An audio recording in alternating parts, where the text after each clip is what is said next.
ఈరోజు ఈ సంపద సృష్టిస్తామని చెప్పి ఏదైతే చెప్తా ఉన్నారో అందరికీ రావాలి. ఈ రాజధానిలో మరి భూములు ఇచ్చినటువంటి ప్రతి ఒక్కరికి, ల్యాండ్ పూలింగ్లో ఉన్నటువంటి ప్రతి ఒక్కరికి కూడా రిటర్నబుల్ ప్లాట్స్ ఏవైతే ఇస్తామన్నారో వాళ్ళు ఇవ్వలేకపోయినారు.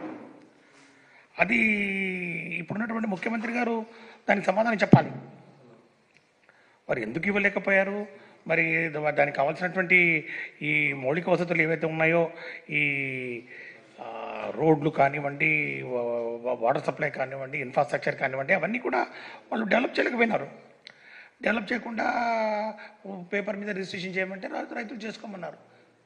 కాబట్టి రాజధాని కడతానన్నటువంటి మరి ముఖ్యమంత్రి గారు అప్పుడు చివరకు రైతులకు ప్లాట్లు కూడా ఇవ్వకపోతే ఆ తప్పు ఎవరిది? ఇది ఎవరి చేతకంతనం? దీనికి ఎవరిని నిందిస్తారు? ఈరోజు మేము ఒకటే చెప్పదలుచుకున్నాం. ఒకటే ఈరోజు ప్రజల దృష్టికి తీసుకురావాల్సలుచుకున్నాం. ఈ జూన్ 2014 1 నుండి 2014 డిసెంబర్ వరకు రాష్ట్ర విభజన తర్వాత కొత్త ప్రభుత్వం, తెలుగుదేశం పార్టీ ప్రభుత్వం ఏర్పాటు చేసిన తర్వాత రాజధాని ప్రకటన జరిగేంత వరకు ప్రభుత్వ అధికార సమాచారాన్ని వాడుకొని అమరావతి ప్రాంతంలో పెద్ద ఎత్తున భూములు కొనుగోళ్లు జరిగాయా లేదా?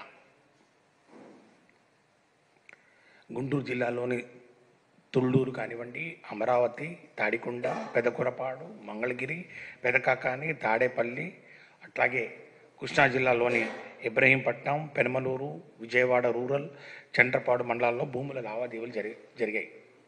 అవి వాస్తవం కాదు. జూన్ 2014 నుండి డిసెంబర్ 2014 వరకు గుంటూరు జిల్లాలో రాజధాని దాని చుట్టుపక్కల ప్రాంతాల్లో 2279.9 ఎకరాలు కొనుగోలు జరిగాయి రాజధాని రాకముందే. కృష్ణా జిల్లాలో 1790 ఎకరాలు కొనుగోలు చేశారు. అంటే జూన్ 2014లో 530.69 ఎకరాలు, జూలైలో 685.34 ఎకరాలు, ఆగస్టులో 353.03 ఎకరాలు, సెప్టెంబర్లో 567.26 ఎకరాలు, అక్టోబర్లో రమారమి 564 ఎకరాలు, నవంబర్లో 836 ఎకరాలు, డిసెంబర్లో 531 ఎకరాలు. మొత్తం అందుబాటులో ఉన్నటువంటి రికార్డుల ప్రకారం సుమారు 4000 ఎకరాలు కొనుగోలు చేశారు. ఇది కరెక్టే కాదని నీకు తెలిసి దీని మీద ఖచ్చితంగా ప్రజలకు చెప్పాల్సినటువంటి అవసరం ఉంది. ఇది మేము ఆల్రెడీ చెప్పడం జరిగింది, అభియోగం చేయడం జరిగింది. కాబట్టి ఇవి ఇంకా పేర్లకు పోను, పేర్ల దగ్గర కూడా అన్నీ ఉన్నాయి. దాని మీద ఒక ఇన్వెస్టిగేషన్ నడుస్తూ ఉంది. మరి అవన్నీ నిజమా కాదా, అవి నిజంగా కొన్నారా లేదా, అవి వాళ్ళ పేరు మీద ఉన్నాయా లేదా అనేది మరి ఈ యొక్క శ్వేతపత్రంలో అవన్నీ చెప్పింటే బాగుండేది. మరి అవన్నీ చెప్పకుండా కేవలం ఈ యొక్క ఎస్టిమేట్స్ ఏవైతే ఉన్నాయో, అమరావతి నిర్మాణాన్ని ఎస్టిమేట్ను మళ్ళా 1,00,000 కోట్ల నుంచి కుదిస్తూ 54,000 కోట్లు అనుకుంటాను.